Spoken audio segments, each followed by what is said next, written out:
નમસ્કાર. વર્બની અંદર આપણે ફાઇનાઇટ અને નોન ફાઇનાઇટ વર્બની અંદર આપણે ફાઇનાઇટ બતાવ્યું છે. તો વર્બના આપણે બે પ્રકાર હોય છે, તમે બધા જાણો જ છો કે વર્બ બરાબર એને બે પ્રકારમાં આપણે વેચીએ છીએ, ફાઇનાઇટ વર્બ અને નોન ફાઇનાઇટ વર્બ. બરાબર, ફાઇનાઇટ વર્બ અને નોન ફાઇનાઇટ વર્બ. હવે દેખો, ફાઇનાઇટ વર્બ અને નોન ફાઇનાઇટ વર્બ. તો ફાઇનાઇટ વર્બ આપણે આગલા 3 લેક્ચરની અંદર ખતમ કર્યું છે, બરાબર, જે ધ્યાનથી એકવાર જોઈ લેવાનું તો તમને ખબર પડી જશે. બરાબર. હવે નોન ફાઇનાઇટ. તો મિત્રો, ફાઇનાઇટ અને નોન ફાઇનાઇટમાં ફરક શું છે? તો ફાઇનાઇટને પોતાનો ટેન્સ હોય, બરાબર, એનો સબ્જેક્ટ એનો નંબર હોય, બરાબર, સબ્જેક્ટ અને નંબર હોય. હવે દેખો, ફાઇનાઇટ વર્બને સબ્જેક્ટ નંબર પ્રમાણે ફેરફાર થાય, પણ આનો ન કોઈ ટેન્સ છે, બરાબર. સબ્જેક્ટ નંબર તો હોય પણ સબ્જેક્ટ નંબર પ્રમાણે એનામાં ફેરફાર ન થાય, બરાબર. આને તમે ફાઇનાઇટ એટલે લિમિટેડ કરી શકો છો, બરાબર, આને લિમિટ કરી શકતા નથી. ઓકે, તો ફાઇનાઇટ અને નોન ફાઇનાઇટ વચ્ચે આટલો ડિફરન્સ છે. હવે છે તો આ વર્બ જ, ફાઇનાઇટ પણ વર્બ છે, નોન ફાઇનાઇટ પણ વર્બ જ છે. તો વર્બના એટ્રીબ્યુટ્સ, બરાબર, વર્બના એટ્રીબ્યુટ્સ આનામ પણ હશે. તો વર્બના એટ્રીબ્યુટ્સ કયા હોય? વર્બના લક્ષણ કયા હોય? તો વર્બનું કર્તા હોય, તો આનો બી કોઈ કર્તા હશે, બરાબર. આમ વર્બનું ઓબ્જેક્ટ હોય તો આનો બી કોઈ ઓબ્જેક્ટ હોય, બરાબર. વર્બ પછી સબ્જેક્ટ કોમ્પ્લિમેન્ટ લખવામાં આવતું હશે તો આને બી હશે, બરાબર. એટલે વર્બના એટ્રીબ્યુટ્સ તો એને હશે જ. એટલે ટૂંકમાં છે તો આ એક વર્બલ જ, બરાબર, બન્યું છે તો વર્બમાંથી જ, એટલે વર્બના ગુણો તો એની અંદર હોવાના જ, બરાબર, ગુણોની પ્રોપર્ટી એની અંદર હોવાની જ, બરાબર. આમ એ આપણે જેમ જેમ વાક્ય ભણતા જશું તેમ તેમ આપણને ખ્યાલ આવતો જશે, બરાબર. હવે મિત્રો, અહીંયા બે વાક્ય લખેલા છે, એ વાક્યને આપણે ધ્યાનથી સમજીએ. દેખો, મેં ફાઇનાઇટ અને નોન ફાઇનાઇટમાં શું ડિફરન્સ છે એ તમને કહી દીધો છે. હવે અહીંયા તમે દેખો, હી વોન્ટ્સ, બરાબર, he wants to meet the minister for inviting him. હવે આ વાક્ય લખ્યું છે તો આ વાક્યને આપણે સમજીએ તો એવું વિચાર આવે કે હી વોન્ટ્સ એટલે કે ઈચ્છે છે, બરાબર. આ વોન્ટ્સ એ મારું મુખ્ય ક્રિયાપદ છે, મેઇન વર્બ છે, ફાઇનાઇટ વર્બ છે. એના પછી જેટલા પણ વાક્યની અંદર વર્બ લખેલા હશે ને એ નોન ફાઇનાઇટ હશે. એટલે ટૂંકમાં કોઈ પણ એક વાક્ય હોય, એ એક વાક્યની અંદર મેઇન વર્બ સિવાયના જેટલા પણ વર્બ લખેલા હોય, એ તમામ કેવા હોય? નોન ફાઇનાઇટ હોય, બરાબર. એ નોન ફાઇનાઇટ વર્બ શું કામ કરતા હશે? તો નોન ફાઇનાઇટ વર્બના 3 કામ છે, બરાબર. નોન ફાઇનાઇટના 3 કામ છે. કાં તો એ નાઉન તરીકે વર્તશે, કાં તો એ એડજેક્ટિવ તરીકે વર્તશે, કાં તો એ એડવર્બ તરીકે વર્તશે, બરાબર. Other than main verb, any verb is called non finite verb. એટલે કે મેન વર્બ સિવાયનો કોઈ પણ વર્બ તમે લખો એટલે શું કહેવાય? Non finite. પણ એ કામ કયું કરશે? નાઉનનું, એડજેક્ટિવનું અને એડવર્બનું, બરાબર. તો નાઉનની જગ્યાઓ કઈ હશે? તો નાઉનની જગ્યા હશે સબ્જેક્ટ, વર્બનો સબ્જેક્ટ, વર્બનું ઓબ્જેક્ટ, સબ્જેક્ટ પ્રીપોઝિશનની પાછળ,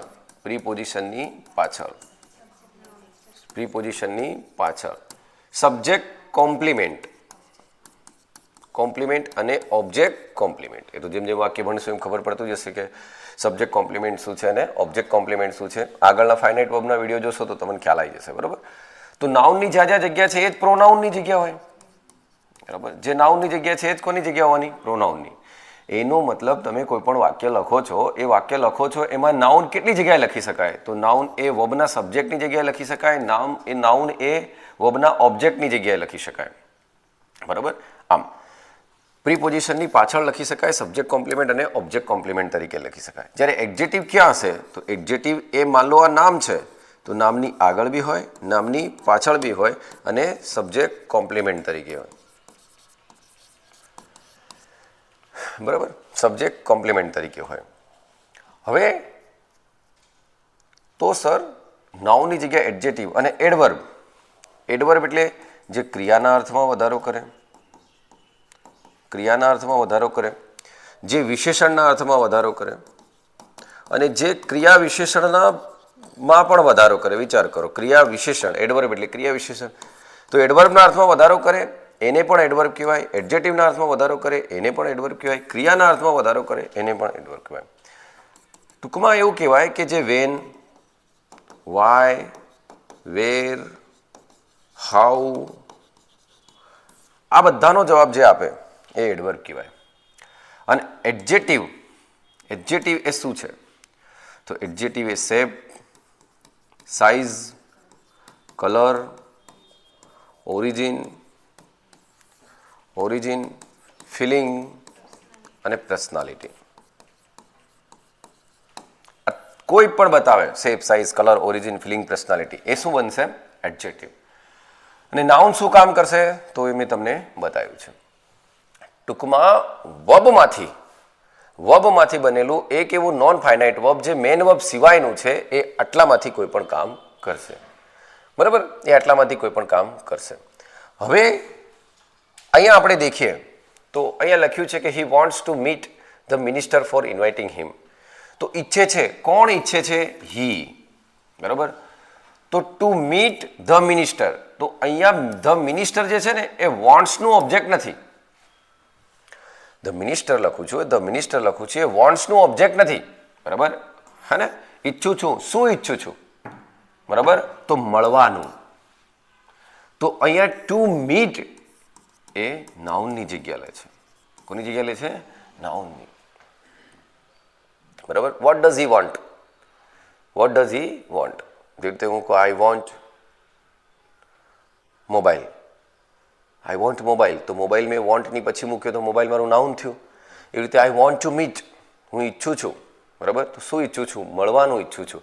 તો એ મળવાનું જે ઈચ્છું છું ને એ નાઉનનું કામ કરે છે અને એ ઇન્ફિનિટિવ છે. ઇન્ફિનિટિવ છે. નોન ફાઇનાઇટ વર્બ મેન એના 3 કામ છે. એ કાં તો જીરણનું કામ કરશે, ઇન્ફિનિટિવનું કામ કરશે, કાં તો પાર્ટિસિપલ્સનું કામ કરશે. જીરણ એ નાઉનની જગ્યાએ આવશે, ઇન્ફિનિટિવ એ નાઉનનું પણ કામ કરશે, એડજેક્ટિવનું પણ કામ કરશે અને એડવર્બનું પણ કામ કરશે. જ્યારે પાર્ટિસિપલ એ એડજેક્ટિવનું કામ કરશે. ઓકે? વર્બનું આઈએનજી વાળું ફોર્મ જીરણનું કામ કરે.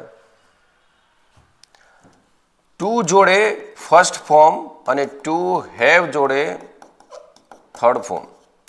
ટુ જોડે ફર્સ્ટ ફોર્મ અને ટુ હેવ જોડે થર્ડ ફોર્મ એ ઇન્ફિનિટિવનું કામ કરશે.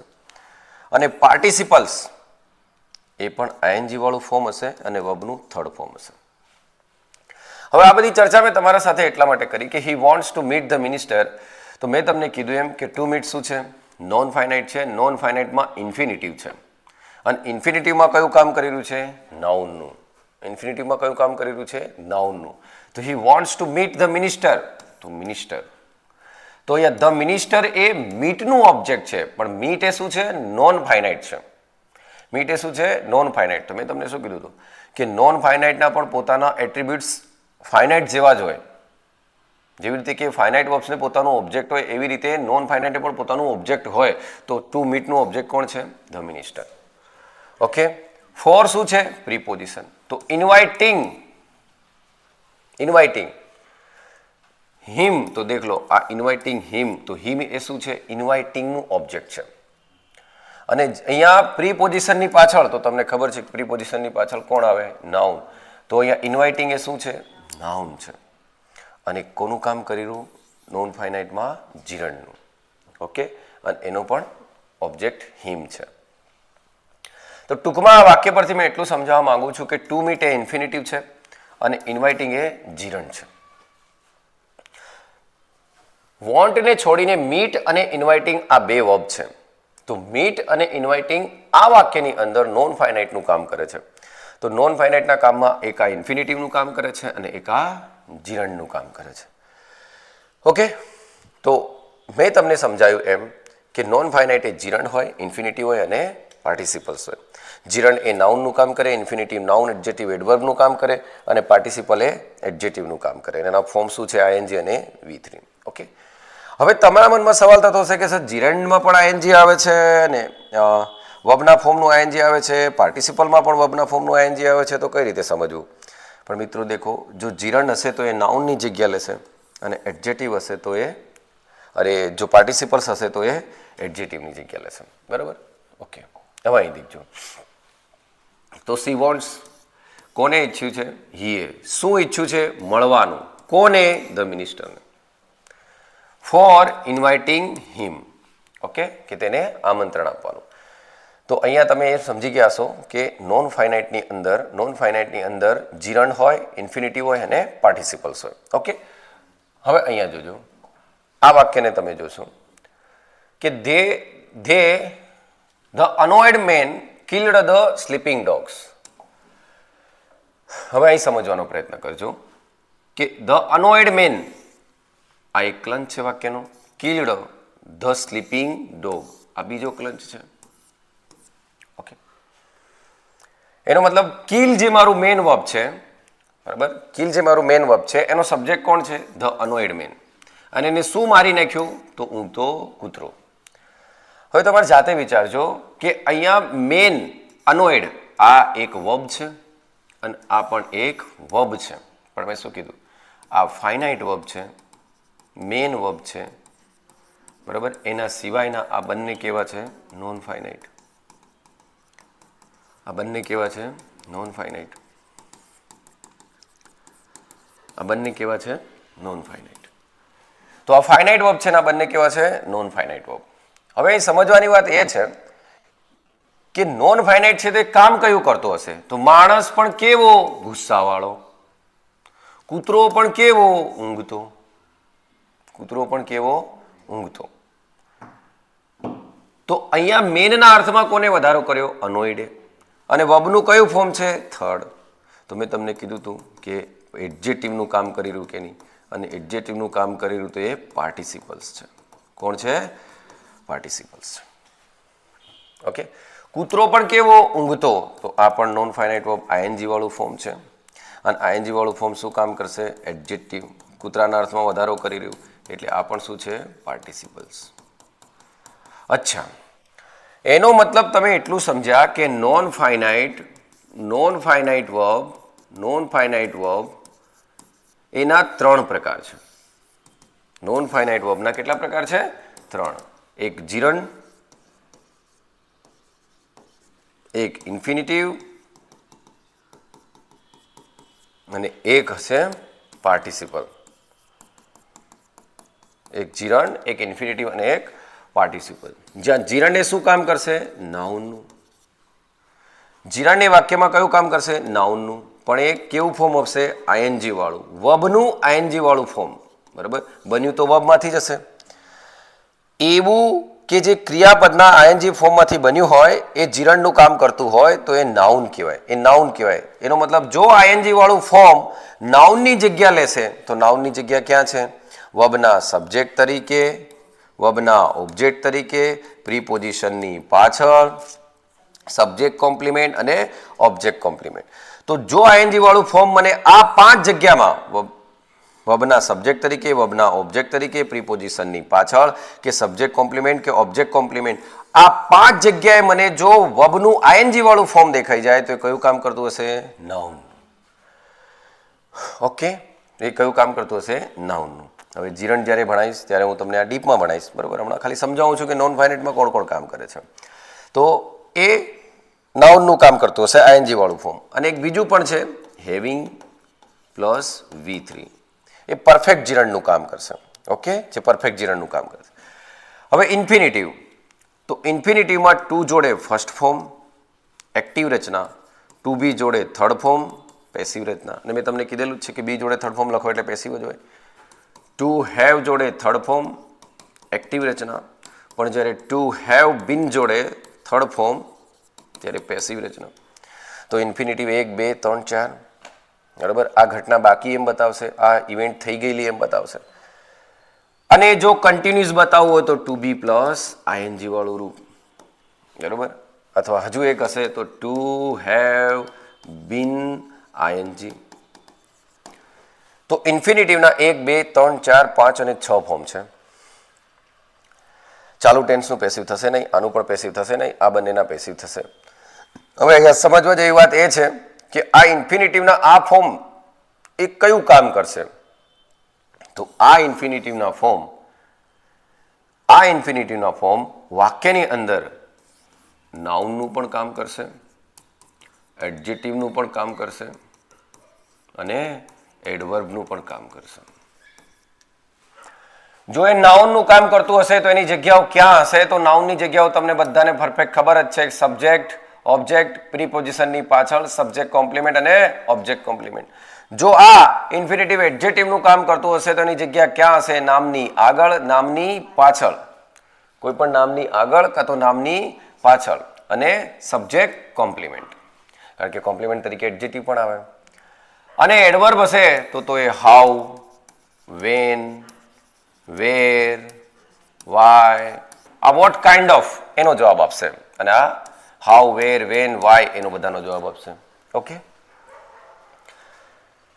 એટલે ટૂંકમાં તમે જ્યારે કોઈ પણ વાક્ય વાંચો ને તમને જો આવા કોઈ પણ સ્ટ્રક્ચર મળે તો તમારે તરત વિચારવાનું કે આ ઇન્ફિનિટિવનું કામ કરતું હશે. બરાબર, છે તો વર્બ જ, છે તો વર્બ, પણ અધર દેન ફાઇનાઇટ વર્બ, ફાઇનાઇટ વર્બ સિવાય. બરાબર, ઓકે. પાર્ટિસિપલ્સ, તો પાર્ટિસિપલ્સ એટલે શું? વર્બનું આઈએનજી વાળું ફોર્મ અને હેવિંગ જોડે થર્ડ ફોર્મ. હવે દેખો, જીરણમાં પણ આ જ ફોર્મ હતા, જીરણમાં પણ આ જ ફોર્મ હતા અને આમાં પણ આ જ ફોર્મ છે. પણ જો જીરણ હશે તો નાઉનની જગ્યા લેશે અને પાર્ટિસિપલ્સ હશે તો કોની જગ્યા લેશે? એડજેક્ટિવની જગ્યા લેશે. અને એડજેક્ટિવની જગ્યાઓ તમને ખબર છે, નાઉનની આગળ, નાઉનની પાછળ અને સબ્જેક્ટ કોમ્પ્લિમેન્ટ. તો હવે હું માનું ત્યાં સુધી તમને આટલી તો ખબર પડી ગઈ હશે. શું કે કિલ્ડ મારું ફાઇનાઇટ છે તો ધ અનોઇડ મેન આ વર્બનું કયું રૂપ છે? ત્રીજું. બરાબર, તો વર્બનું આઈએનજી વાળું ફોર્મ હેવિંગ જોડે B3 અને V3. બરાબર, આ આઈએનજી વાળું ફોર્મ હશે. પાર્ટિસિપલ્સમાં આઈએનજી વાળું ફોર્મ હશે. પાર્ટિસિપલ્સમાં આઈએનજી વાળું ફોર્મ હશે. બરાબર, તો એ પ્રેઝન્ટ પાર્ટિસિપલ્સ હશે. અને V3 હશે તો એ પાસ્ટ પાર્ટિસિપલ્સ હશે.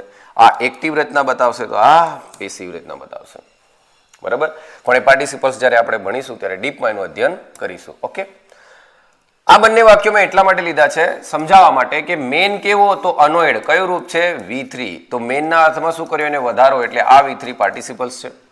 ડોગ પણ કેવો? સ્લીપિંગ્સ, તો આ કયું રૂપ છે? આઈએનજી વાળું. બરાબર, એટલે એ પણ કેવું છે? પ્રેઝન્ટ પાર્ટિસિપલ્સ. બરાબર, આમ ઊંઘતો કૂતરો, ગુસ્સો ભરાયેલો માણસ. બરાબર, એટલે ગુસ્સા ભરાયેલા માણસે કોને મારી નાખ્યો? ઊંઘતા કૂતરાને.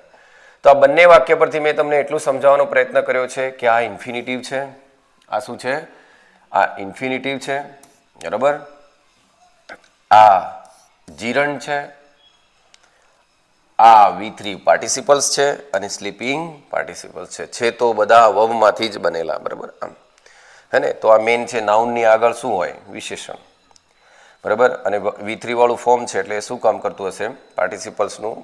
બરાબર, કે ગુસ્સે ભરાયેલો માણસે કૂતરાને મારી નાખ્યો. ઓકે, હવે અહીંયા આપણે સમજીએ અને આપણે શરૂ કરીએ ઇન્ફિનિટિવ. તો આજનો આપણો ટોપિક છે નોન ફાઇનાઇટમાં ઇન્ફિનિટિવ.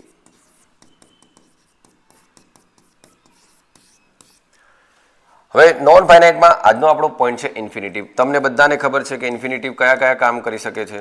નાઉનનું પણ કામ કરી શકે છે, એડજેક્ટિવનું પણ કામ કરી શકે છે. બરાબર, અને એડવર્બનું પણ કામ કરી શકે છે. કોણ? ઇન્ફિનિટિવ. જો નાઉનનું કામ કરતું હશે તો નાઉનની જગ્યાઓ કઈ ફિટ મગજમાં ગોખાઈ જવી જોઈએ. બરાબર, આમ ફરી એકવાર બોલ દઉં છું. સબ્જેક્ટ, ઓબ્જેક્ટ, પ્રીપોઝિશનની પાછળ, subject compliment, object compliment. Okay, adjective.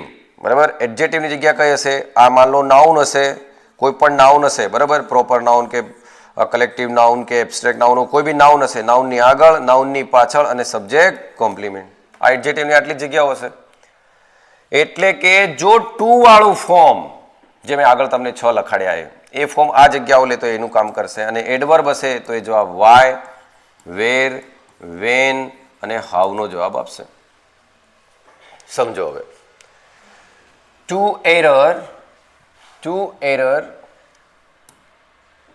બરાબર, ટુ એરર ઇઝ હ્યુમન. બરાબર, આવું આપણે બોલીએ છીએ. તો ટુ એરર ઇઝ હ્યુમન, બરાબર. ટુ એર ઇઝ હ્યુમન એટલે કે ઇઝ મારું ફાઇનાઇટ છે, બરાબર. માણસ માત્ર ભૂલને પાત્ર. તો અહીંયા ટુ એરરે કોની જગ્યા લીધી? સબ્જેક્ટની, બરાબર. They are two wet here, they are two wet here. હવે આ વાક્ય વાંચ્યા બાદ તમને એમ લાગવું જોઈએ કે સર ટુ વેટ અને આર, બરાબર. ટુ વેટ અને આર. તો આર છે, they are two wet here, આ વાક્ય લખેલું છે. તો આ વાક્યને આપણે સમજવાનું છે કે સર અહીંયા આર મારું મેઇન વર્બ છે, બરાબર. હવે આર જોડે આઈએનજી હોય તો આપણે ચાલુ ક્રિયા કહીએ છીએ, આર જોડે થર્ડ ફોર્મ હોય તો આપણે પેસિવ કહીએ છીએ, પણ આર જોડે ડાયરેક્ટ ઇન્ફિનિટિવ છે તો આપણે શું કહીશું કે they are two wet here, they are two wet here. તો એને કોની જગ્યા લીધી? તો ઓબ્જેક્ટની જગ્યા લીધી. અને ઓબ્જેક્ટની જગ્યાએ કોણ આવે? નાઉન આવે. ઓબ્જેક્ટની જગ્યાએ કોણ આવે? નાઉન. તો સર અહીંયા ટુ વેટ શું છે? નાઉનનું કામ કરતું હશે. ટુ વેટ શું કરતું હશે? નાઉનનું કામ કરતું હશે. તો તમે કહો તેઓએ અહીં શું છે એવું જવાબ આપ્યો તમને? ના, બરાબર. તો અહીંયા એ આનું કોમ્પ્લિમેન્ટ છે. મેં તમને કીધું હતું કે કોમ્પ્લિમેન્ટની જગ્યા, બરાબર, કોમ્પ્લિમેન્ટની જગ્યા નાઉન પણ લે અને એડજેક્ટિવ પણ લે, બરાબર. તો અહીંયા નાઉન, આ નાઉન નથી, કોમ્પ્લિમેન્ટ તરીકે કોણ છે બેટા? વિશેષણ છે, બરાબર. તો ટુ વેટ એ વિશેષણનું કામ કરે છે અહીંયા, બરાબર. તો they are two wet here, બરાબર. તો એ ટુ વેટ એ એની જગ્યા લે છે. વી વેટેડ, બરાબર. અમે રાહ દેખી. શું રાહ દેખી? શું રાહ દેખી? એનો તો જવાબ આલવાનો નથી. કેમ? કારણ કે વેટ કર્યું એ ઇન્ટ્રાન્ઝિટિવ છે. ઇન્ટ્રાન્ઝિટિવ છે તો ઇન્ટ્રાન્ઝિટિવનું તો ઓબ્જેક્ટ હોય નહીં, ઓબ્જેક્ટ હોય નહીં એનો મતલબ નાઉન નહીં હોય, એનો મતલબ આ નાઉન નથી. આ શું નથી બેટા? બોલો. નાઉન. નાઉન હોત તો શું થતું? ટ્રાન્ઝિટિવ થતું. અને બીજી એક વાત અહીંયા તમે સમજો ને બેટા, આ લિંકિંગ હોય, આ લિંકિંગ વર્બ હોય તો લિંકિંગ વર્બ કેવું હોય બેટા? ઇન્ટ્રાન્ઝિટિવ. તો ઇન્ટ્રાન્ઝિટિવમાં ઓબ્જેક્ટ હોય નહીં, લિંકિંગ હોય, બરાબર. તો લિંકિંગને શું કરે? એના સબ્જેક્ટને એના કોમ્પ્લિમેન્ટ જોડે જ જોડે ને. એટલે ટુ વેટ એ કોમ્પ્લિમેન્ટ છે અહીંયા, બરાબર. આમ એટલે અહીંયા કોમ્પ્લિમેન્ટનું કામ કરે છે. ઓકે. તો ટુ વેટ એ સબ્જેક્ટનું કોમ્પ્લિમેન્ટ છે. તો વી વેટેડ ટુ મીટ હિયર, તો એ નાઉન તો છે નહીં, બરાબર. ઇન્ટ્રાન્ઝિટિવ છે એટલે નાઉન તો બનવાનું નથી. તો સાહેબ ટુ મેટ શું કામ શું કરી રહ્યું અહીંયા? વી વેટેડ ટુ મીટ હિમ, તો અહીંયા કામ શું કરતું હશે? બરાબર. તો તમે વિચારશો એડજેટિવ, તો સાહેબ એડજેટિવ હશે તો નાઉનના એના અર્થમાં વધારો કરે. સાહેબ એડવર્બ હોય તો દેખ લો, સવાલ પૂછો બેટા. વી વેટેડ, અમે રાહ દેખી. શા માટે રાહ દેખી? બોલો. તો એ રાહ દેખે છે એનો પર્પસ બતાવવાનો છે. રાહ દેખીએ છે એનો પર્પસ બતાવવાનો છે, અને પર્પસ બતાવવાનો છે એટલે આપણે શું લખ્યું બેટા? To meet. વાહ. એનો મતલબ એને કોનો જવાબ આલ્યો? વાયનો. એટલે કયું કામ કરી રહ્યું અહીંયા? એડવર્બ. કયું કામ કરે છે? એડવર્બ. એ આપણે વિચારવું પડશે. તો વાક્ય વાંચશું, બરાબર. Everything is depending on situation, બરાબર. આમ સિચ્યુએશન શું છે એના બેઝ પર એમ એટલે સમજવાનો પ્રયત્ન કરજો બેટા. પહેલાં તો તમને એમ ખબર હોવી જોઈએ કે નાઉનની જગ્યા ક્યાં છે, એડજેટિવની જગ્યા ક્યાં છે, ને એડવર્બની જગ્યા ક્યાં છે. તો તમને ઇન્ફિનિટિવ જલ્દી આવડી જશે, બરાબર. They want to meet and two help those people. આવા વાક્ય વાંચતા તમને સાચું લાગે પણ વાક્ય ખોટું છે. કેમ? કારણ કે દેખો, તેઓ ઈચ્છે છે. હવે દેખો, તેઓ ઈચ્છે છે, તેઓ ઈચ્છે છે. કોણ ઈચ્છે છે? તેઓ. શું ઈચ્છે છે? દેખો ત્યાં વેટેડ હતું, ત્યાં શું હતું? વેટેડ. અહીંયા વોન્ટ છે. તેઓ ઈચ્છે છે. શું ઈચ્છે છે? તો ટુ મીટ. એ શુંનો જવાબ આલી રહ્યું એટલે વોટનો જવાબ આલી રહ્યું. તો they want to meet and. હવે આ એન્ડ કન્જક્શન છે, તો જો તમે કન્જક્શનથી જોઈન કરો તો ટુ હેલ્પ ફરી લખવાનું નહીં. They want to meet and help those people. અહીંયા ધોઝ પીપલ એ શું છે? હેલ્પનું ઓબ્જેક્ટ છે. આનું ગુજરાતી આવું થાય, ધે વોન્ટ ટુ મીટ. એટલે ગુજરાતી કોઈ દિવસ કરવાની નહીં હો, હા, પણ સમજવાનું આપણે આ રીતે લખવું પડશે. ધે વોન્ટ, તેઓ ઈચ્છે છે. શું ઈચ્છે છે? To meet and help those. એટલે જો મેં પ્રથમ અહીંયા મીટ અને હેલ્પ આ બે વર્બ છે, આ બંને વર્બને મેં પહેલો વખત જો મેં એવું કહી દીધું કે to meet and to help, to meet and to help આવું લખવું, પણ એન્ડ કન્જક્શન વચ્ચે આવી જાય તો આવું લખાય ટુ મીટ એન્ડ હેલ્પ. એટલે આ ટુ એ આ બંનેને ઇન્ફિનિટિવ બનાવી દીધા. આ ટુ એ આ બંનેને ઇન્ફિનિટિવ બનાવી દીધા. હવે બંનેને ઇન્ફિનિટિવ બનાવવાથી ફાયદો શું થાય તો તમને એમ કહું તો દેખ લો બેટા, ધે વોન્ટ તેઓ ઈચ્છે છે. શું ઈચ્છે છે? મળવાનું અને મદદ કરવાનું. એટલે અહીંયા to meet those people, to meet those people એ પણ વોન્ટનો ઓબ્જેક્ટ છે અને ટુ હેલ્પ ધોઝ પીપલ એ પણ એનું ઓબ્જેક્ટ છે. કેમ? કારણ કે વચ્ચે કોણ આવી ગયું? કંજક્શન. હવે કંજક્શન એન્ડ અહીંયા શું કામ કરી રહ્યું? કંજક્શન હંમેશા સમાન વસ્તુને જોઈન્ટ કરવાનું કામ કરે અને એન્ડ એ આપણું કોઓર્ડિનેટિવ કંજક્શન છે, જે ભણીશું આપણે આગળ જતા. કોઓર્ડિનેટિવ કંજક્શન છે. કોઓર્ડિનેટિવ કંજક્શન સમાન વસ્તુને જોડે, નાઉનને નાઉન સાથે જોડે, એડજેક્ટિવને એડજેક્ટિવ સાથે જોડે, એડવર્બને એડવર્બ સાથે, ઇન્ફિનિટિવને ઇન્ફિનિટિવ સાથે એ રીતે જોઈન્ટ કરે. બરાબર? પણ ડિગ્રી કેટેગરી એમની સેમ એવું જોઈએ. એમને જોડે એન્ડ. બરાબર? જોડવાનું કામ કરે એન્ડ. બરાબર? સબોર્ડિનેટ છે. બરાબર? બે વાક્યોને પણ જોડશે, બે ફ્રેઝને પણ જોડશે, બે શબ્દોને પણ જોડશે. બરાબર? આમ એટલે ટૂંકમાં આના પરથી આપણે એમ શીખ્યા કે જ્યારે ઇન્ફિનિટિવ આપણે પહેલા જોડે લઈ લઈએ ફરી બી તમારે ઇન્ફિનિટિવનો ઉપયોગ કરવાનો હોય તો નહીં કરવાનું, કારણ કે પહેલું જ બતાવી દેશે, પરીક્ષામાં ખાલી જગ્યા અહીંયા આવશે. ઓકે. હવે બીજું વાક્ય દેખો. અહીંયા એમ કે છે કે he was asked to pay the fine or to face the music. હવે ટુ ફેસ ધ મ્યુઝિક એટલે કંઈ મ્યુઝિકને નથી ફેસ કરવાનું, પે કરવાનું છે ને સહન કરવાનું છે. બરાબર? આમ એવો આનો મિનિંગ થાય છે. હા, એમ કે છે કે હી વોઝ આસ્ક્ડ. ચલો, આ મારું ફાઇનાઇટ છે. ફાઇનાઇટમાં પાછું પેસિવ છે. દેખ લો, એનો મતલબ મારા વાક્યનો જે પણ સબ્જેક્ટ હશે એ આ એક્શનનો ડુઅર નહીં હશે, પણ કેવો હશે? Non doer. એનો મતલબ હી આસ્ક કરવાનું કામ નથી કરતું, હીઝને આસ્ક કરવામાં આવે છે. બરાબર? આમ હું એમ કહું આઈ આસ્ક, આઈ વોઝ આસ્કડ, તો આઈ વોઝ આસ્કડ એટલે મને કહેવામાં આવ્યું. બરાબર? તો હી વોઝ આસ્કડ, તો આ પેસિવ રચના છે, તો આ એનો શું થયો? નોન ડુઅર થયો. મારા વાક્યનો સબ્જેક્ટ આપેલ વર્બનો શું છે? નોન ડુઅર છે, એટલે અસર એના પર થાય છે. એનો મતલબ વી આસ્ક હિમ આવું લખેલું હશે. દેખો, વી આસ્કડ હિમ આ એક્ટિવ રચના હશે. વી આસ્કડ હિમ આ એક્ટિવ રચના હશે. આને આગળ લઈ જાય તો શું થયું? હી, અને આસ્ક બીજું છે તો એનું શું થશે? હી વોઝ આસ્કડ, અને પાછળ અસનો શું કરી દીધો? અધ્યાહાર કરી દીધો. હા, એટલે સમજો કે પેસિવમાં જે સબ્જેક્ટ બને છે એક્ટિવમાં શું હતો? ઓબ્જેક્ટ. ઓકે. હવે દેખો, તો હી વોઝ આસ્કડ, તો એને કહેવામાં આવ્યું, શું કહેવામાં આવ્યું?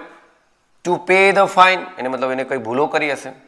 ઓર, તો ઓર શું છે? કંજક્શન. ઓર શું છે? Conjunction. Or to face the music. તમે લોકો સમજી ગયા છો, કારણ કે ટુ નહીં આવે. કેમ નહીં આવે? એનું કારણ છે કારણ કે ઓર આ બંનેને જોઈન્ટ કરે છે, અને આ બંને કોના ઓબ્જેક્ટ છે? He was asked. તો એને એવું કહેવામાં આવ્યું ટુ પે ધ ફાઇન. અહીંયા ધ ફાઇન એ શું છે? પે નું ઓબ્જેક્ટ છે. ચૂકવો. શું ચૂકવો? શું ચૂકવો? તો ફાઇન. તો he was asked to pay the fine અથવા ફેસ ધ મ્યુઝિક. તો ખરેખર તો જવાબ એવો હતો, હું આટલું લખી શકતો હતો, he was asked to face the music, he was asked to pay the fine. આ બે વાક્ય બનતા હતા, પણ મેં ઓર થી એમને જોડી દીધા. તો શું બન્યું? He was asked to pay the fine or face the music. પણ જ્યારે ઓર થી જોડી દઉં છું તો ઓર એ બેમાંથી કોઈ બી એક વિકલ્પ આવે, ઓલ્ટરનેટિવ. પણ આગળ અહીંયા તમે ટુ લખી દીધું છે, તો અહીંયા ટુ લખાય નહીં. આ ઇન્ફિનિટિવ છે, પરીક્ષામાં જબરું પૂછાય છે. ઓકે. અહીં દેખો બેટા, it is easier. It is easier એ ઘણું સહેલું છે. બરાબર? તો અહીંયા ઇઝીયર શું છે બેટા? તમે જાણતા હશો ઇઝીયર શું છે? તો ઇઝીયર એ ઈટ માટે વપરાયું છે. બરાબર? તો આ એનું આ લિંકિંગ છે, તો આ શું છે બેટા? બોલો. કોમ્પ્લિમેન્ટ એનું. It is easier to preach than to practise. બરાબર? To preach than practise. સલાહ હાલવા કરતાં પ્રેક્ટિસ કરવી વધારે. ધેન એવું કહે છે ને કે ધેન ટુ પ્રેક્ટિસ એમ. તો it is easier to preach than to. હવે આ ધેન શું કરી રહ્યું? કમ્પેરિઝન કરી રહ્યું કે નહીં? કમ્પેરેટિવ છે કે નહીં? બોલો. દેખો એક્ઝામમાં આ જ દેખાય બેટા. તો it is easier to preach than to practise. બરાબર? તો એ કમ્પેરેટિવ છે. કમ્પેરેટિવ છે તો તમે અહીંયા ટુ વાપરી દીધું છે, તો અહીં ટુ વપરાય નહીં.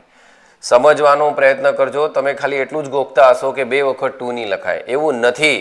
સર એમ કહેવા માંગે છે કે ક્યારે 2 વખત નહીં લખાય કે જ્યારે તમને કંજક્શન એન્ડ હોય, ઓર હોય, ધેન હોય, બરાબર. આ બધા જે કોઓર્ડિનેટિવ કંજક્શનો છે, બરાબર. અને એનો જ્યારે તમે વાક્યની અંદર ઉપયોગ કરતા હશો તો એક માટે ઉપયોગ કરવા, કારણ કે પ્રેક્ટિસ એ પણ કોનું છે, ઇઝીયર માટે જ વપરાયું છે, બરાબર. આમ એટલે એ વસ્તુ છે. તો અહીંયા ધેન કમ્પેરિઝન કરવા માટે વપરાયું છે. ઓકે, એ યાદ રાખજો. ચાલો, I have to do some more important work than attending the party. હવે અહીં દેખજો, I have to do, બરાબર. I have to do, બરાબર. I have to do some more important work. આમ દેખવા જાવ તો I have to do, અહીંયા have છે, to do છે. have મારું ફાઇનાઇટ છે, to do મારું કેવું છે, નોન ફાઇનાઇટ છે. તો ટુ ડુ મારું નોન ફાઇનાઇટ છે અને બીજું કયું છે, attending. I have to do some more important works, મારે કરવું જોઈએ. શું કરવું જોઈએ?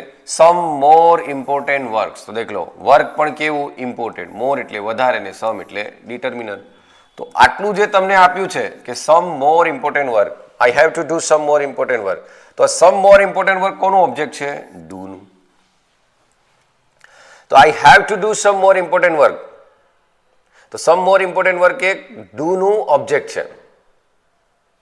ઓકે, કારણ કે ટુ ડુ એ શું કામ કરી રહ્યું અહીંયા? ઇન્ફિનિટિવનું. ટુ ડુ કયું કામ કરે છે? ઇન્ફિનિટિવનું. તો ઇન્ફિનિટિવ એ શું છે? Non finite. Non finite verb છે તો વર્બનું એટ્રીબ્યુટ્સ કયું એનામાં? પોતાનું ઓબ્જેક્ટ તો લેશે જ ને, બરાબર. અને આ ટુ ડુનો સબ્જેક્ટ બી કોણ છે? દેખો, આઈ.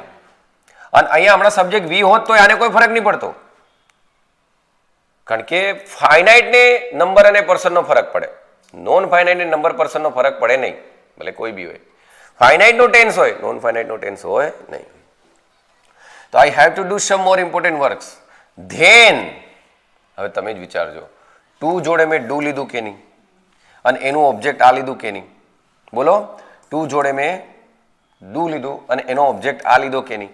તો અહીંયા ધેન પછી જો હું સરખામણી કરીશ તો અટેન્ડિંગ નહીં લખાશે, શું લખાશે? અટેન્ડ. અચ્છા સાહેબ, એનો મતલબ આવો થયો, આનો મતલબ આવો થયો કે I have to do some important work, આ બી એક વાક્ય છે, અને I have to attend the party, I have to attend the party એ પણ એક વાક્ય છે. પણ અહીંયા ધેને બંનેને શું કરી દીધું? જોડી દીધું. એટલે આ એમ કહેવા માંગે છે કે attend the party, party attend કરવું એની કરતાં ઇમ્પોર્ટન્ટ શું છે? મારે મારું ઇમ્પોર્ટન્ટ મહત્વનું શું છે કે મારે મહત્વનું કામ કરવું જોઈએ, એ અગત્યનું છે. ખબર પડે છે બેટા? એટલે કે I have to do some important work then, તો અહીંયા ધેન તો અટેન્ડિંગ નહીં લખાશે, શું લખાશે? અટેન્ડ લખાશે. જે સમજે એને વંદન, નહીં સમજે એને અભિનંદન. કે સાહેબ એમ સમજાવવા માંગે છે કે એક માટે ઇન્ફિનિટિવ લઈ લીધું છે તો બીજા માટે નહીં લેવાનું, પણ એ એક ફાઇનાઇટ વર્બના જ ઓબ્જેક્ટ હોવા જોઈએ, એક ફાઇનાઇટ વર્બના જ ઓબ્જેક્ટ હોવા જોઈએ, તો જ ખાલી જગ્યા ભરી શકશો તમે, બાકી ભૂલ છે. હવે આ નીડ અને ડેર દેખો, આ નીડ અને ડેર, આ નીડ અને ડેર, નીડ અને ડેર. નીડ એ મોડાલ તરીકે પણ આવશે અને વર્બ તરીકે પણ આવશે. જો એ મોડાલ તરીકે હશે તો એની જોડે ક્રિયાપદનું ફર્સ્ટ ફોર્મ લેશે, નીડ અને ડેર મોડાલ તરીકે હશે. પણ જો વર્બ તરીકે હશે, વર્બ તરીકે હશે તો પ્રશ્ન પૂછતી ઘડી સહાયકારક આગળ જશે, એના પછી નોટ લખાશે. ઓકે, એ તો વાક્ય પરથી જ આપણને ખબર પડશે કે વર્બનું કામ કરે છે કે મોડાલનું. તો દેખ લો, હું એમ પૂછું, વાય ડુ યુ લેટ? હું તમને આમ સવાલ પૂછું કે વાય ડુ યુ લેટ, તો તમે તરત કહેશો સર લેટ જે છે એ વર્બ છે, યુ એ સબ્જેક્ટ છે અને ડુ એ સહાયકારક ક્રિયાપદ છે. ડુ એ સહાયકારક ક્રિયાપદ છે. પણ હું હમણાં એમ કહું કે I do my work, I do my work, બરાબર. I do not do my work. અને મને કોઈ પૂછે do you do your work, do you do your work? તો આઈ ડુ માય વર્ક. હવે આઈ ડુ માય વર્કમાં do મુખ્ય ક્રિયાપદ છે. આઈ ડોન્ટ ડુ માય એમાં ડુ સહાયકારક છે ને અહીંયા ડુ મેન વર્બ છે. Do you do your work એમાં સહાયકારક છે, આ મુખ્ય છે. અચ્છા સાહેબ, એનો મતલબ જો સહાયકારક ક્રિયાપદ હોય તો એનાથી સવાલ પૂછાય. સહાયકારક હોય તો એનાથી શું પૂછાય? સવાલ. અને સહાયકારક હોય તો જ એના પછી શું લખાય? નોટ. હું સમજાવવાનો પ્રયત્ન કરું એને સમજજો.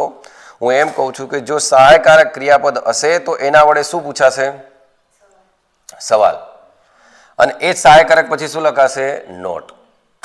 બરાબર? જો એ સહાયકારક હોય તો. મેન વર્બ હશે તો એ વર્બની જગ્યા લેશે. બરાબર? હવે તમે કીધું સાહેબ અહીંયા સવાલ પૂછ્યો કે વાય ડુ યુ લેટ, તો એમાં ડુ શું છે? સહાયકારક ક્રિયાપદ. તો અહીં દેખ લો બેટા, why need I to helping everything. હવે મેં તમને કીધું હતું કે સહાયકારકના કામ ફાઇનાઇટના વિડીયો જોઈજો. સહાયકારકના કામ બે વસ્તુ કરે. કોણ? કાં તો પ્રાઇમરી કાં તો મોડાલ. કાં તો પ્રાઇમરી કાં તો મોડાલ. તો મોડાલ પણ એક શું છે? સહાયકારક. પ્રાઇમરી પણ શું છે? સહાયકારક. અને કયા પ્રાઇમરી હતા? બી, હેવ અને ડુ. તો મોડાલ પણ કયા હતા? Can, could, shall, should, would. બરાબર? May, might. બરાબર? એવા આ છે નીડ અને ડેર. આ પણ એક મોડાલ છે. અચ્છા, એનો મતલબ જો નીડ અને ડેર જો મોડાલ હશે એટલે એ સહાયકારક છે. અને સહાયકારક હશે તો એ કાં તો પ્રશ્ન પૂછશે કાં તો એના પછી નોટ લેશે. જેવી રીતે I do not, do you, તો આઈ ડોન્ટ લાઈક ધીસ, તો ડોન્ટ લાઈક ધીસ, ડુ પછી નોટ લખ્યો તો જે સહાયકારક બન્યું ને. અચ્છા સાહેબ, એનો મતલબ નીડની પછી નોટ દેખાય તો એ સહાયકારક. નીડની પછી નોટ દેખાય તો શું લખાય? સહાયકારક. ડેર પછી નોટ દેખાય તો શું કહેવાય? સહાયકારક. પણ નીડથી સવાલ પૂછાય તો પણ એ સહાયકારક. ડેરથી સવાલ પૂછાય તો પણ એ સહાયકારક. પણ જો એને નકાર અને પ્રશ્ન વાક્ય ની હોય અને હકાર વાક્ય હોય તો એ મુખ્ય ક્રિયાપદ હોય કે નહીં, ત્યારે એ વર્બ તરીકે કામ કરશે. હવે તમારા મગજમાં એટલું છપાઈ ગયું હશે. શું છપાયું હશે? કે સાહેબ જ્યારે નકાર વાક્ય કે પ્રશ્ન વાક્ય હશે તો આ નીડ અને ડેર મોડાલ હશે. તો આ નીડ અને ડેર શું હશે? મોડાલ. પણ વિધાન વાક્ય હશે ત્યારે આ શું હશે? મેન વર્બ મુખ્ય ક્રિયાપદ હશે. હવે આટલું બોલ્યા બાદ જો તમારા મગજમાં નહીં છપાય, બરાબર, તો જય રામજી કી દેખ લો. વાય નીડ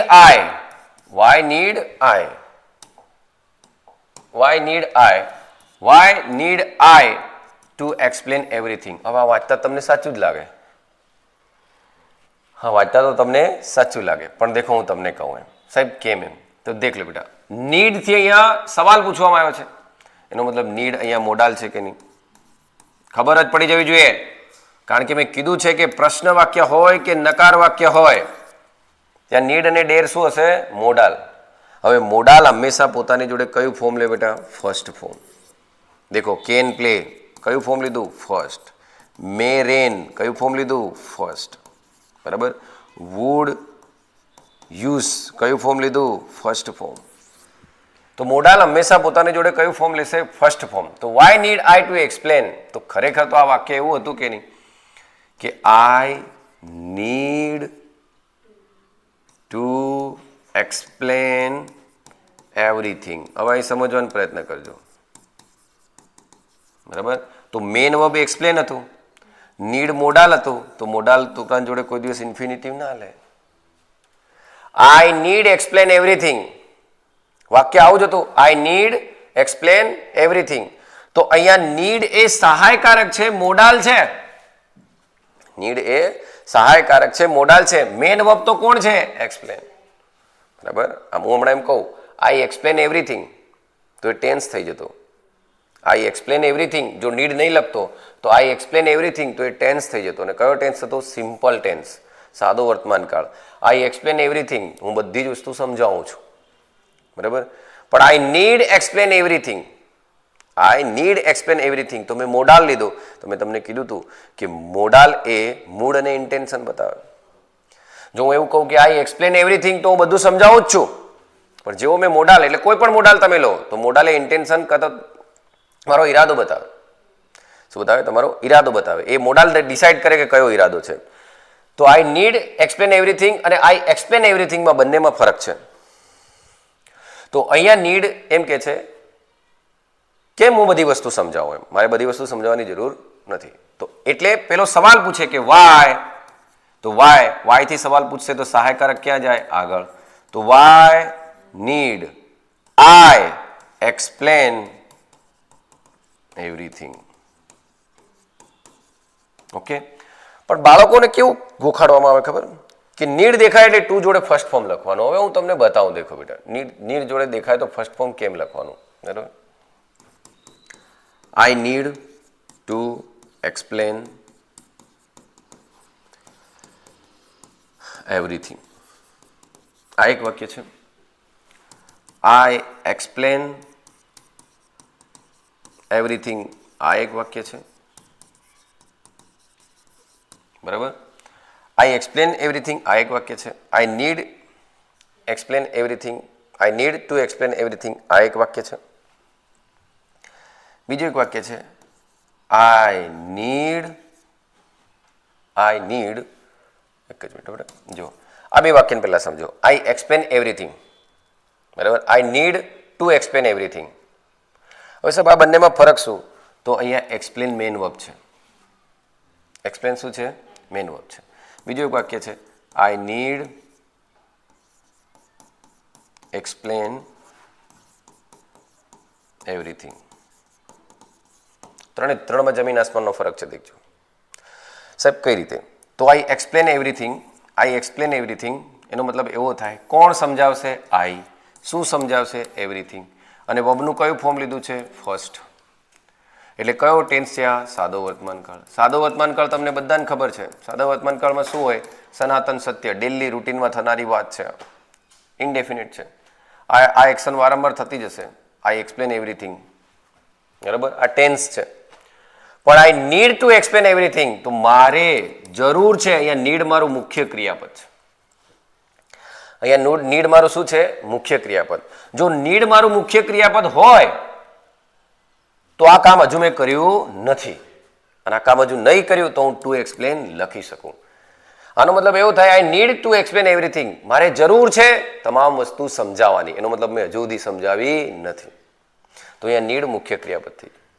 પણ આઈ નીડ એક્સપ્લેન એવરીથિંગ એમ કહું તો આઈ નીડ એક્સપ્લેન એવરીથિંગ એમ કહું તો એક્સપ્લેનની પહેલા મેં નીડને મોડાલ તરીકે લીધું છે. સમજણ પડે છે? નીડને મોડાલ તરીકે લીધું છે. તો મોડાલ તરીકે લીધું તો આઈ એક્સપ્લેન એવરીથિંગ તો હું સમજાવું જ છું, પણ મારે સમજાવવાની જરૂર છે. મારે સમજાવવાની જરૂર છે. હવે અહીંયા મેન વર્બ છે. તો જ્યારે હું આનો સવાલ પૂછું, આ વાક્ય હશેનું સવાલ પૂછું, તો આ તો મુખ્ય ક્રિયાપદ છે, બરાબર. તો મુખ્ય ક્રિયાપદને સવાલ પૂછું તો આમ સવાલ પૂછીશ ને, વાય ડુ આઈ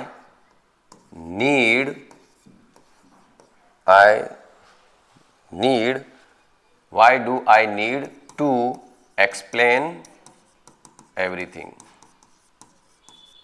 આનામાં આને આ રીતે સવાલ પૂછાશે. અને આને સવાલ પૂછું તો આ રીતે સવાલ પૂછાય. કઈ રીતે? વાય સહાયકારક છે કે નહીં? Need. Y need I explain everything. Okay. અને આને જ્યારે સવાલ પૂછવું હશે, આને, બરાબર, તો આને બી તો આમ જ પૂછાશે, why do I explain everything. ત્રણમાં ફરક છે. દેખ લો, ખબર પડી? અચ્છા સાહેબ, એનો મતલબ તમે એમ કહેવા માંગો છો કે નીડ એ મોડાલ પણ હોય અને નીડ એ મેઇન વર્બ પણ હોય. પણ નીડ જ્યારે મોડાલ હશે તો એ પ્રશ્ન વાક્ય અને નકાર વાક્ય. કારણ કે સહાયકારકથી જ સવાલ પૂછાય અને સહાયકારક પછી જ નોટ લખાય. બોલો કે દેખો, ડીડ થી સવાલ પૂછાય તો ડીડ નોટ, ડુ થી સવાલ પૂછાય તો ડુ નોટ, ડઝ થી સવાલ પૂછાય તો ડઝ નોટ, વિલ થી સવાલ પૂછાય તો વિલ નોટ, કેન થી સવાલ પૂછાય તો કેન નોટ, મે થી સવાલ પૂછાય તો મે નોટ, વુડ થી સવાલ પૂછાય તો વુડ નોટ. તો આ જો નીડ પ્રશ્ન પૂછે કે નકાર હોય તો એ સહાયકારક હોય, એનો મતલબ એ સહાયકારક હોય તો મેન વર્બ નહીં હોય, બીજું કોઈ મેન વર્બ હોય.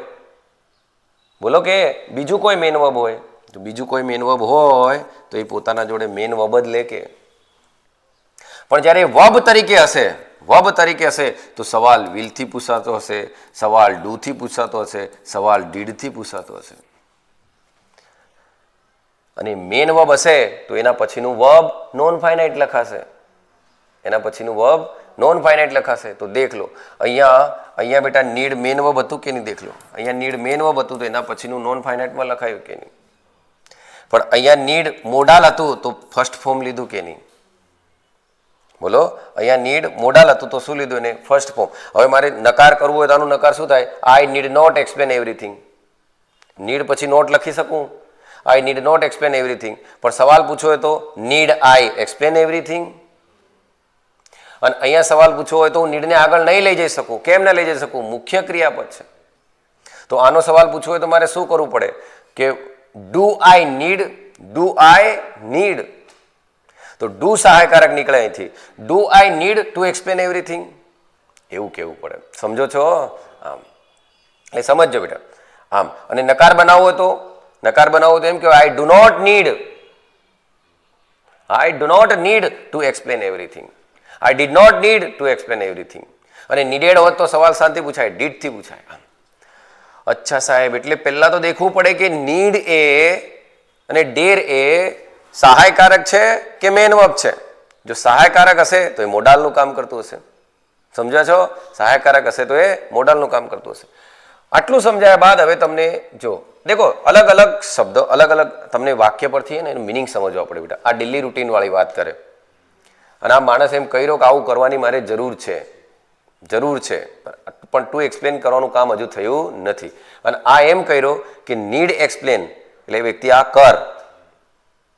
બરાબર? આમ આ રોજ આ મેન વર્બનું કામ કરી રહ્યો, આ સહાયકારકનું કામ કરી રહ્યું. બરાબર? આમ એટલે સમજવું પડે વાક્યને. ઓકે, હવે અહીંયા તમે દેખ લો, આ વાક્ય વાંચ્યું કે આ why need I to explain. તમારે ચલો તમને તરત ખબર પડી ગઈ કે નીડ કોણ છે બેટા. ચાલો બોલો તો. નીડ સહાયકારક છે, તો સહાયકારક છે તો એ મોડાલ છે. બોલો, સહાયકારક છે તો એ મોડાલ છે. કેમ? કારણ કે આના વડે શું પૂછવામાં આવ્યો બેટા? પ્રશ્ન પૂછવામાં આવ્યો કે નકાર વાક્ય હોય તો નીડથી સવાલ પૂછવામાં આવ્યો છે, એટલે મતલબ એ પ્રશ્ન વાક્ય આપણે મોડાલ છે. અને મોડાલ છે બેટા તે પોતાની જોડે વર્બનું કયું ફોર્મ લે? ફર્સ્ટ. તો why need I to explain થોડી આવે. Why need I explain everything. પણ હમણાં આમ હોય બેટા, વાય ડુ આઈ નીડ ખાલી જગ્યા એવરીથિંગ. તો મારે ચલો તમે તરત શું વિચારતા? સાહેબ ભલે ને સવાલ પૂછવામાં આવ્યો છે, ભલે ને પ્રશ્ન વાક્ય છે, પણ મારું સહાયકારક તો કોણ છે? ડુ. તો મારું મેન વર્બ કોણ છે? નીડ. તો મેન વર્બ નીડ આવી ગયું. તો હવે એના પછીનું શું હશે? Non finite. તો નોન ફાઇનાઇટ માટે તો ટુ એક્સપ્લેન લખી શકાય કે નહીં એમ કહું. તો હવે તમે આવું ગોખીને જાઓ તોય ભૂલ ને બેટા, કે પ્રશ્ન વાક્ય હોય તો અમે ટુ નહીં લખાય એમ. એવું કોઈ દિવસ ગોખાય નહીં, વિચારવું પડે કે એને શું પૂછ્યું શું છે એમ. ઓકે બેટા, તો એ આવડી ગયું.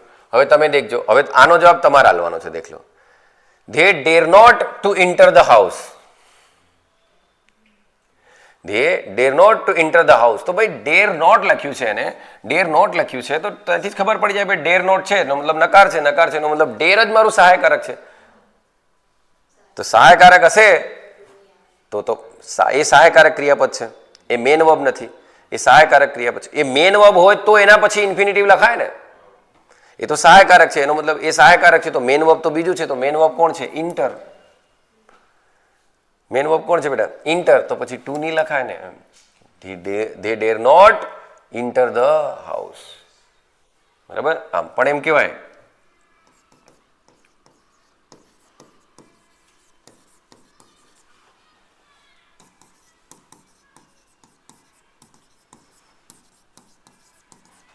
આ વાક્ય છે. ચાલો, how der you two touch my body. આ વાક્ય સાચું છે ખોટું?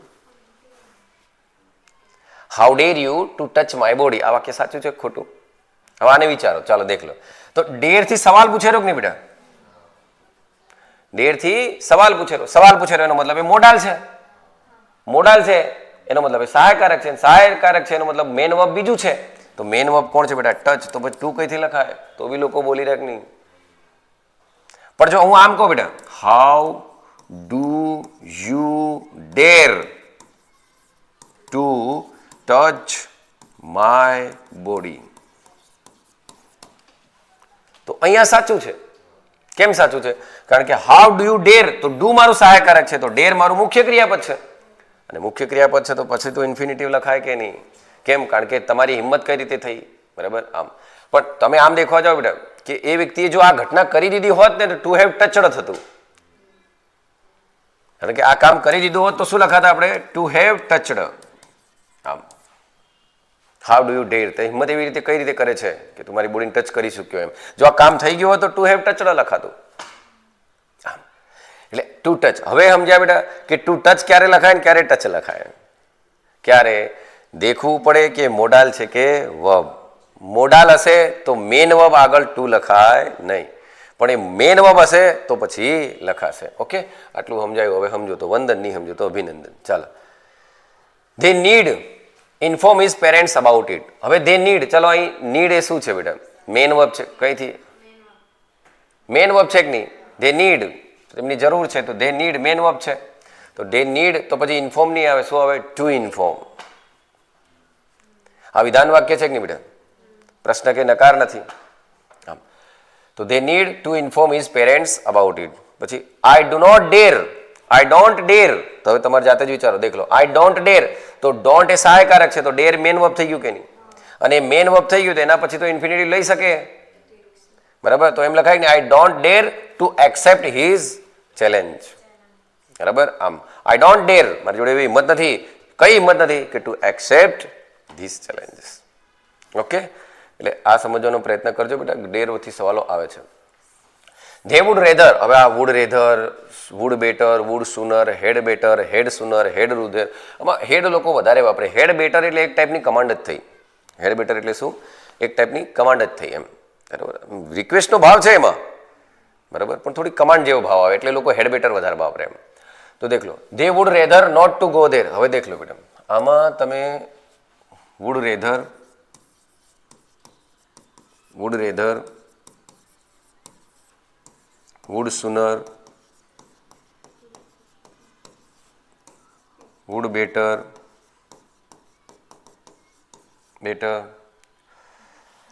પછી હેડ રેધર,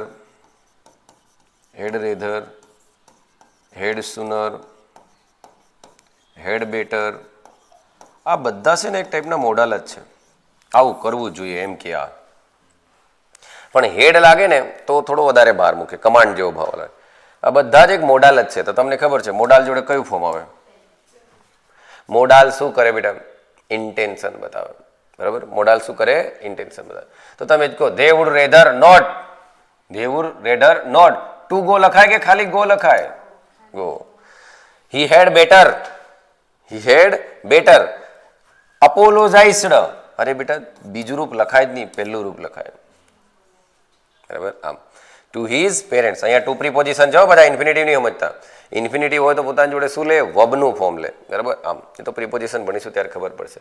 તો he had better apologize to his parents, બરાબર? તો આ એક એવા મોડલ છે, બરાબર, કે જે એમની જોડે ફર્સ્ટ ફોર્મ લે. ચાલો, he would rather to die than to beg. અરે ભાઈ, ભીખ માંગવા કરતા મરી જવું એ વધારે પસંદ કરે છે, બરાબર? તો હી વુડ રેધર, તો ટુ ડાય નહીં લખાય. કેમ? વુડ રેધર મોડાલ છે, તો મોડાલ છે તો ફર્સ્ટ ફોર્મ લે, બરાબર? મોડાલ છે તો શું લેશે બેટા? ફર્સ્ટ ફોર્મ લેશે ને. આમ તો એ ફર્સ્ટ ફોર્મ લેશે. તો he would die than beg, he would die than beg. તો ધેન કમ્પેરિઝન કરી રહ્યું કે નહીં? તો જેવું આગળ લીધું એવું જ પાછળ લખાય. શું બોલ્યો બેટા હું? એન્ડ હોય, ઓર હોય, ધેન હોય. આ જ્યારે આવે બે વાક્યને જોઈન્ટ કરતા હોય અને એક ફાઇનાઇટના જ ઓબ્જેક્ટ હોય, આ ફાઇનાઇટ છે એના જ ઓબ્જેક્ટ હોય, બરાબર? આમ દેખો, વી નો, અમુક વર્બ એવા હોય બેટા, નો છે, ટીચ છે, લર્ન છે. તો એવા હોય ને તો એને જ્યારે સવાલ પૂછવો હોય ને, દેખો, વી નો ટુ સ્વિમ વેલ. હવે આ વાતની ઘડી આપણને એમ લાગે કે સાચું જ છે કે વી નો ટુ સ્વિમ વેલ, પણ દેખો આનામાં વિચારવા જેવી વાત એ છે કે સર હું એમ કહું વી નો પ્રમોદ, સમજ્યા? અહીંયા હું વી નો પ્રમોદ, બરાબર, એવું લખો, અથવા એમ લખો વી નો દાહોદ, બરાબર. તો તમે અહીંયા વી નો પ્રમોદ એમ કહો છો તો પ્રમોદ વિશે બધું જાણો છો કે નહીં? બરાબર, એ ક્યાં રહે છે, શું કરે છે, શું નહીં, કેટલા ક્લાસ લેશે, બધું પ્રમોદ વિશે જાણતા. એટલે મારા બધા એટ્રીબ્યુટ્સ તમે જાણતા હશો તો તમે એમ કહેશો કે વી નો પ્રમોદ. પણ વી આર નોઈંગ તો કહેવાય નહીં, કારણ કે સ્ટેટિવ છે, ફાઇનાઇટમાં ભણેલા છે આપણે. તો વી નો પ્રમોદ. હું વી નો દાહોદ, એનો મતલબ દાહોદનું લોકેશન કયું છે, લેટિટ્યુડ કયો છે, લોંગિટ્યુડ કયો છે, કઈ છે, કઈ દિશામાં છે ગુજરાતમાં, આ બધું તમે જાણો છો. પણ જ્યારે તમે વી નો ટુ સ્વિમ, તો એના તો કોઈ એટ્રીબ્યુટ્સ નહીં હોય, તો એની જોડે એડવર્બ લખવું ફરજિયાત છે. We know how to swim well, we know how to swim well. આમ એટલે એ આવે છે અમુક વાર પરીક્ષામાં, તો યાદ રાખજો બેટા, હાઉ ટુ સ્વિમ વેલ. પછી we don't teach how to speak English, બરાબર, we don't teach how to speak English, બરાબર. દે બિલીવ હિમ, હવે દેખો અહીંયા સમજો બેટા, આ જોરદાર છે. They believe him to buy this car last year. હવે દેખો ઘણા એવું વિચારે, દેખો આ અહીંયા ધડાકો થશે, પૂર્વા સાંભળજો બેટા. દે બિલીવ, બધા અહીં દેખશે કે લાસ્ટ યર, હવે ભણવાનો મજા છે. દેખ લો લાસ્ટ યર. લોકોને અમુક વાર બાળકોને એવું શીખવાડવામાં આવ્યું કે પાછળ તમારે ઓળખવાનો શબ્દ દેખવાનો અને એના આધારે તમારે ટેન્સ નક્કી કરવાનો. તો they believe him to buy this car last year. હવે અહીંયા લાસ્ટ યર એ શું છે બેટા? Time, adverb of time. તો ઘણાને એવું લાગશે કે ધે બિલીવ નહીં આવે, શું આવે? They believed. બસ આપણને આવું શીખવાડવામાં આવે ને, ધે બિલીવડ નહીં. સમજો બેટા, ધે બિલીવ નો સબ્જેક્ટ કોણ છે? ધે. એનો ઓબ્જેક્ટ કોણ છે? હિમ. અને મેં તમને બિલીવ માટે સમજાવ્યું હતું, યાદ કરો. બિલીવ એ કોઈને માટે ફેથ પણ બતાવે છે, કોઈને સપોર્ટ પણ બતાવે છે, બરાબર. આમ કોઈ પોલિસીને તમે સપોર્ટ કરતા હશો તો એ ઇનટ્રાન્ઝિટિવ હશે, ત્યારે તમે બિલીવનો ત્યાં બી ઉપયોગ, બિલીવના ઘણા બધા ઉપયોગ થાય છે, બરાબર. કોઈને ફેથ છે, તમારે જે કોઈ વ્યક્તિ બોલતો એ સાચું જ છે એમ કેવું હોય તો તમે ડાયરેક્ટ એમ કહો આઈ બિલીવ યુ, બરાબર, સમજ્યા? આઈ બિલીવ યુ એમ. પણ તમારા કોઈમાં શ્રદ્ધા છે તો આઈ બિલીવ ઇન ગોડ, એવું તમે બોલો છો. I believe in government this scheme એમ, તો ત્યારે સપોર્ટમાં ઉતરતો હોય, એટલે સપોર્ટમાં હોય ને ફેથમાં હોય તો તમારે ઇન લખવું પડે. પણ તમે કોઈ કહે છે સાચું જ છે એમ, તો પછી એ ટ્રાન્ઝિટિવ થઈ જાય. તો આઈ બિલીવ હિમ નો મતલબ શું થયો? કે આ વ્યક્તિને આનામાં ટ્રસ્ટ છે, એ જે કહે છે સાચું જ છે. તો they believe him to buy this car. તો અહીંયા બિલીવડ કેમ નહીં લખ્યું સાહેબ? બિલીવ જ કેમ રહેવા દીધું? મારા છોરાઓ સમજો વાતને, કે હિમ એ બિલીવનો ઓબ્જેક્ટ થઈ ગયો. હવે ધીસ કાર એ બાયનું ઓબ્જેક્ટ છે. હલો, ધીસ કાર એ બાયનું ઓબ્જેક્ટ છે. ધીસ કાર એ શું છે? બાયનું ઓબ્જેક્ટ છે. તો આ લાસ્ટ યર એ બિલીવ માટે નતો આવ્યો, બાય માટે આવ્યો છે. એટલે વિચારવાનું છે કે they believe him, the last year એ કોના માટે આવ્યો છે બેટા? બાય માટે આવ્યો છે. અને બાય માટે આવ્યો છે એનો મતલબ આ કામ થઈ ગયું કે નહીં? લાસ્ટ યર ભૂતકાળ, તો એવું લખવું પડે ટુ હેવ બોટ. શું લખાશે? To have boat. અહીંયા ગેમ રમાશે. તો ઓળખવાનો શબ્દ ફાઇનાઇટનો નથી, કોનો છે? નોન ફાઇનાઇટનો. તો એ નોન ફાઇનાઇટ ક્યાં જતું રહેશે બેટા? ભૂતકાળમાં, બરાબર. આમ ઓકે, ચલો he reported to see the thieves. તો ચલો, રિપોર્ટેડ એનો મતલબ તે શું કરે છે બેટા? રિપોર્ટ કરે છે. ચલો, પેલખા દેખે કે રિપોર્ટ કરે? પહેલા દેખી લે પછી જ રિપોર્ટ કરે. તો જો તમે એમ લખો હી રિપોર્ટેડ ટુ સી એટલે કે હજુ તો ઘટના થવાની બાકી છે, હજુ થઈ નથી, બરાબર, હજુ ઘટના થવાની બાકી છે. તો ટુ સી તો ઘટના બાકી છે એવું બતાવે. એટલે ટુ જોડે જ્યારે તમે ફર્સ્ટ ફોર્મ લખો તો એ ઇન્ફિનિટિવ એમ બતાવે કે ઘટના બાકી છે. પણ અહીંયા તો ભાઈ રિપોર્ટ માણસે કરી દીધો છે, એનો મતલબ આ કામ થઈ ગયું કે નહીં? અને આ કામ થઈ ગયું બેટા, તો તમને ખબર હોવી જોઈએ ટુ સી નહીં આવે, શું આવે? To have seen. એટલે to have seen the thieves, ચોરને જોઈ લીધા અને પછી એને રિપોર્ટ કર્યો, બરાબર. આમ ઓકે, એટલે ભાઈ જાગો છો કે? હા. ધ સાયન્ટિસ્ટ હેવ ક્લેમ્ડ, તો ચાલો, to find the cure for this disease. Cure એટલે સાજું થવું, ડિસીઝ એટલે રોગ. તો the scientist have ક્લેમ્ડ to find the cure for the disease. તો ચાલો અહીંયા તમે મને કહો, સાયન્ટિસ્ટ ક્લેમ ક્યારે કરે? ફાઇન્ડ એટલે ખોળવું ને, તો ફાઇન્ડ એટલે ખોળવું, the cure for the disease, બરાબર, ફોર ધ ડિસીઝ એટલે રોગ ખોળી લીધું છે એવું કોણ સાયન્ટિસ્ટ શું કરે છે? ક્લેમ કરે છે. કોઈ વ્યક્તિ દાવો ક્યારે કરે? કામ થઈ ગયું હોય તો ને. તો પછી ટુ ફાઇન્ડ નહીં આવે, શું આવે બેટા? To have found. અહીંયા ગેમ રમાશે બેટા, બરાબર. To have found the cure for the disease એમ. Okay. He may be poor now. એ હમણાં કેવો દેખાય છે? ગરીબ. But he appears to be rich in earlier. દેખો, અર્લિયર એટલે પહેલા એ કેવો હોવો જોઈએ? બોલો, અમીર હોવો જોઈએ. પણ હમણાં કેવો દેખાવ કરી રહ્યો છે? એ હમણાં ગરીબ દેખાય છે, પણ પહેલા એ અર્લિયર એટલે પહેલા. તો પહેલા તો પછી ટુ બી નહીં આવે ને, ટુ હેવ બીન આવે. શું આવશે બેટા? To have been. The main is nervous. He seems two lose something important. માણસ નર્વસ ક્યારે થાય બેટા? કંઈક ગુમાવી દીધું હશે તો ને. તો અહીંયા ટુ લોઝ થોડી આવશે. આ કામ એનું થઈ ગયું હશે. તો શું બોલાશે બેટા? કે the main is nervous. He seems, એવું લાગી રહ્યું છે. સીમ, સાઉન્ડ, અપિયર, બરાબર. તો હી સીમ્સ, એવું લાગી રહ્યું છે.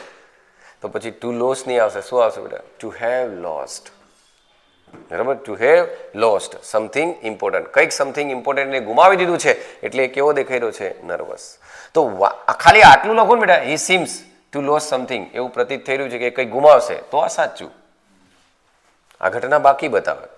નોન ફાઇનાઇટ છે. ટુ જોડે ફર્સ્ટ ફોર્મ લખો ને તો એક ઇવેન્ટ બાકી હોય. પણ ક્યારે? જ્યારે એ વર્બ પછી ઓબ્જેક્ટની જગ્યા લે ત્યારે.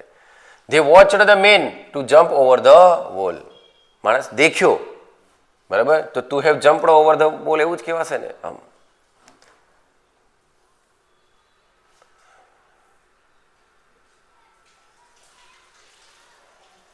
શું છે બેટા? They watched the men jumping over the wall એવું આવશે બેટા. to jump નહીં આવે. દેખો, એને કોઈ કામ કરતા દેખ્યો તો અહીંયા જમ્પ એ ધ મેન નું શું છે? ઓબ્જેક્ટ કોમ્પ્લિમેન્ટ, બરાબર. તો એને જમ્પિંગ ઓવર ધ વોલ એવું કહેશું.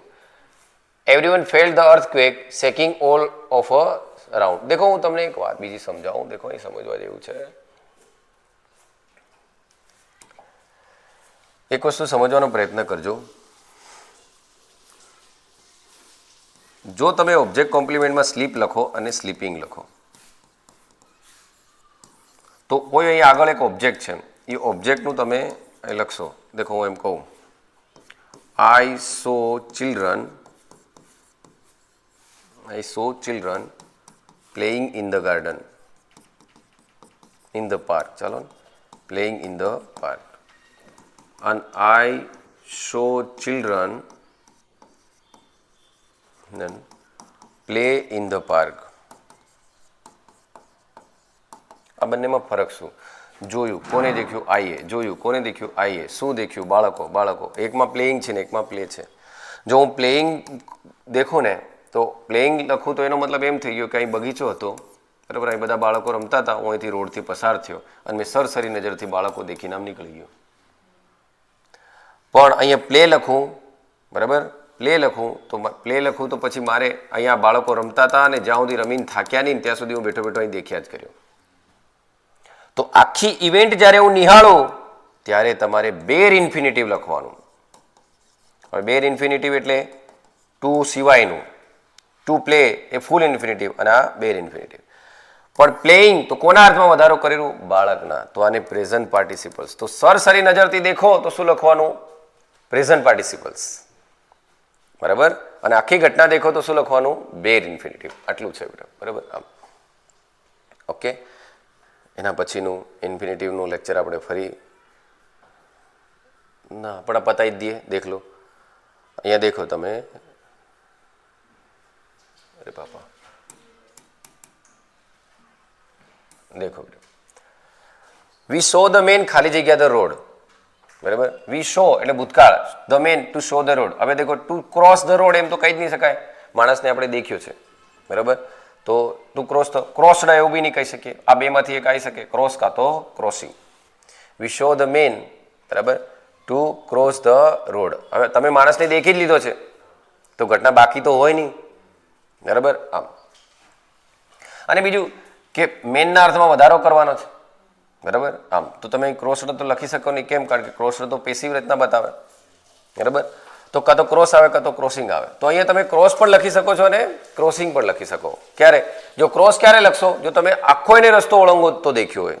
અને ક્રોસિંગ ક્યારે જ લખશો કે તમે સરસરી નજરથી એને દેખ્યો હશે તો તમે ક્રોસિંગ લખશો. આમ ઓકે. એટલે એવું છે. They will be made to do this. બરાબર. હવે જ્યારે એક્ટિવ રચના છે પેસિવ રચના છે એમાં તમારે ધ્યાન રાખવાનું છે કે દેખો અહીંયા એમ કહે છે કે he was bidden return home immediately.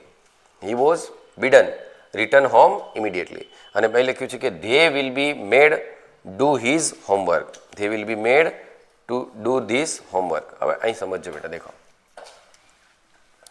Positive verb હોય ને, પોઝિટિવ વર્બ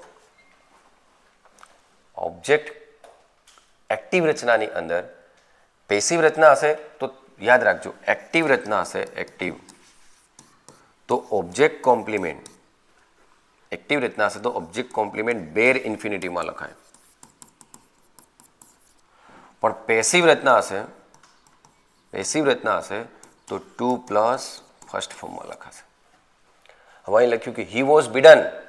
હી વોઝ બિડન એનો મતલબ આ વ્યક્તિ આનો નોન ડુઅર છે કે નહીં બેટા? To return home. બિડન એટલે બંધ, આપણે એ કરવું, મંજૂરી નહીં આલવી. બરાબર. તો હી વોઝ બિડન તો આ પેસિવ રચના છે ને તો મેં પેસિવ રચનામાં શું કીધું બેટા? ટુ રિટર્ન લખવાનું.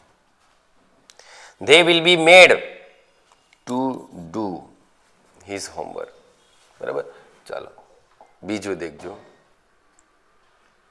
હી વિલ નોટ લેટ મી. દેખો he will not let me active રચના છે કે બેટા? He will not let me to leave નહીં આવે. શું આવે? ખાલી લીવ. બરાબર. એક્ટિવ રચના છે. We shall make them active રચના છે કે નહીં બેટા? Shall make. Shall be made હોત તો પેસિવ રચના હતી. We shall make them. બરાબર. આમ હું પોઝિટિવ વર્બ્સ ભણાવીશ ત્યારે સાને ડીપમાં ભણાવીશ. બરાબર. તો વી shall make them to replace. તો શું આવશે? ખાલી રિપ્લેસ આવશે. ઓકે. આમ ક્લિયર છે બેટા? આટલું મેં સમજાવવાનો પ્રયત્ન કર્યો છે. મેં આ નોન ફાઇનાઇટનો પહેલો વિડીયો ઇન્ફિનિટિવનો બનાવ્યો છે. હજુ ઇન્ફિનિટિવનો આપણે 2 વિડીયો બનાવીશું. બરાબર. જીરણના 2 બનાવીશું અને પાર્ટિસિપલ્સના વિડીયો બનાવીશું. બરાબર. જય